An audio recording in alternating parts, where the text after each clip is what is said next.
مرکز مطبوعات وزارت کارهای داخلی تاجیکستان از آشکار شدن باز یک حالت سوء قصد به جان همسر از جانب شوهر بدرشک خبر داد.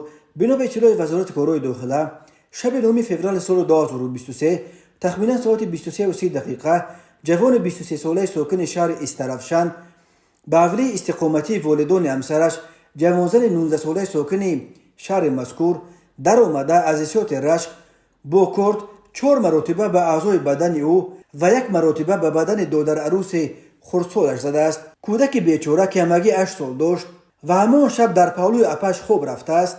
در نتیجه حمله هر دو جراحت جسمانی برداشتند. تفسیرات دیگر حادثه هنوز دسترس نیست، ولی معلوم نیست که چه رشک شوهر بدجلد را به اندازه برانگیخته است که او نصف شب به خانه والدان همسرش رفته هم او و هم دادر عروسش را کار زده است. وزارت کارهای داخلی گفت اوید بین حادثه تفتیشات ادامه دارد. تنها از اول ماه فوریه وزارت کارهای داخلی درباره دست کم 3 مورد کشتار یا قصد کشتن همسران از سوی شوهران بدرشک خبر می‌دهد. وقتهای آخر از تاجیکستان درباره کشتار و قصد کشتار خویشاوندان نزدیک از جمله همسران از دست شوهرانشان خبرهای زیاد به دست می‌رسند. کشتار یا قصد کشتار همسران از دست شوهران طوری از نتیجه های تفتیشات برمی‌آید اساساً در زمینه رشک صورت می‌گیرند.